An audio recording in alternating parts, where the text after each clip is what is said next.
You don't realize how peaceful you are until emotion enters the room. It's easy to feel calm when nothing is happening, when the day is smooth, when nobody challenges you, when life isn't pressing against you.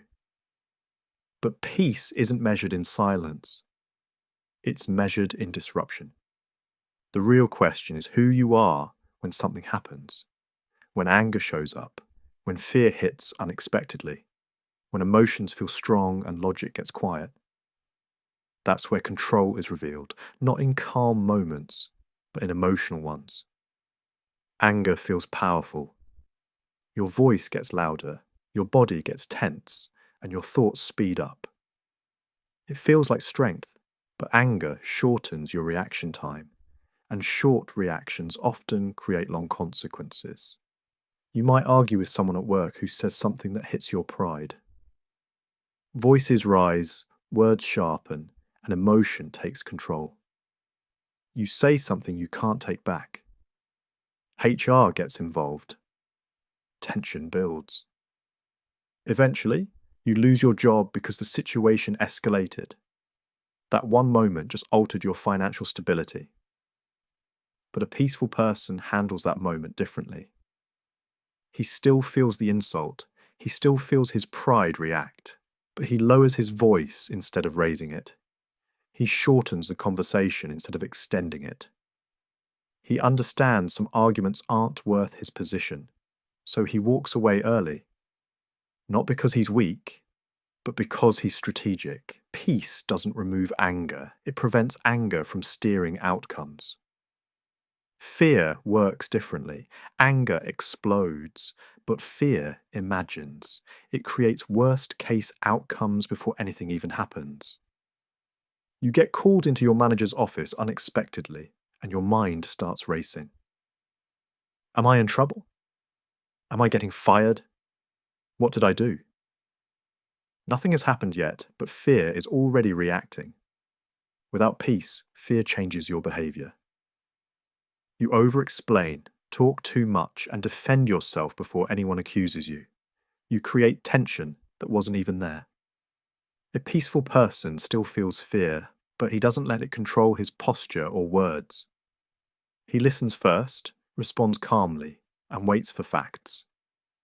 He understands fear often imagines problems that don't exist. Peace doesn't remove fear. It stops fear from creating issues before they're real. Peace also shows up in celebration. This isn't about promoting drinking. It's about emotional control in environments that exist. You can go out with friends, and peace doesn't remove enjoyment. It regulates behavior within it. You know your limits. You're not drinking to impress anyone. You're aware of your spending, your surroundings, and how the night ends before it even begins. An Uber is already booked, or there's a designated driver who isn't drinking because the goal is enjoyment, not risk. Without peace, confidence turns careless. You start buying rounds you didn't budget for. You lose track of how much you've had. Then comes the decision that changes everything. I feel fine. I can drive. It's not far. You get pulled over.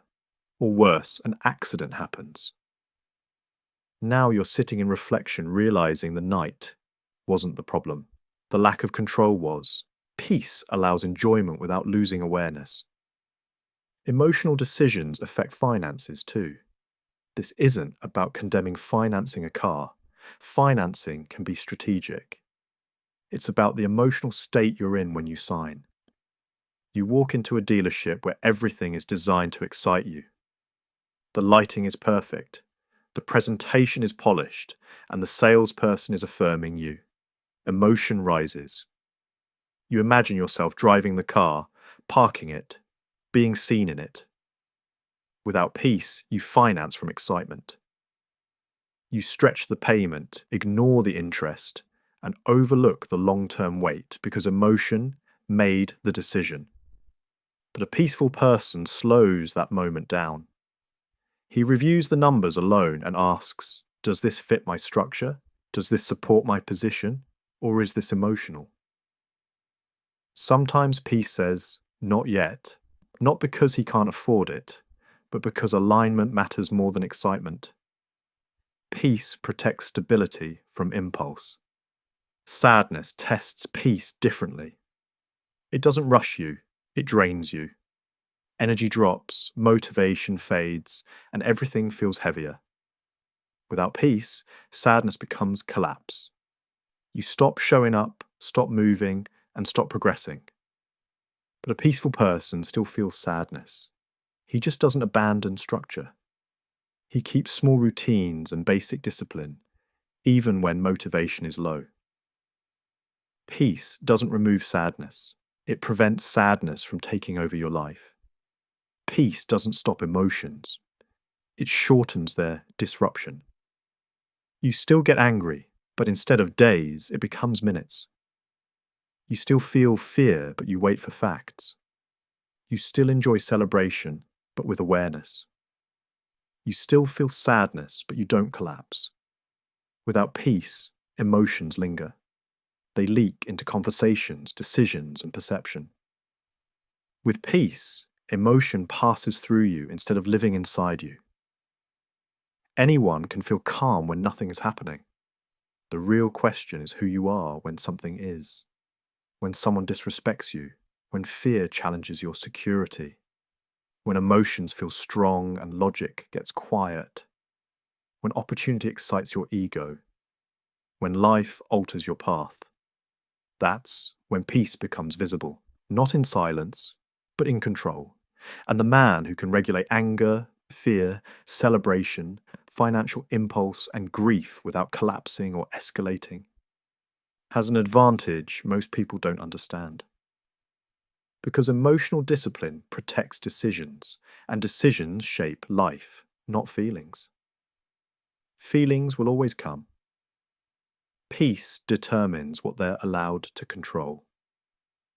That's stoic control.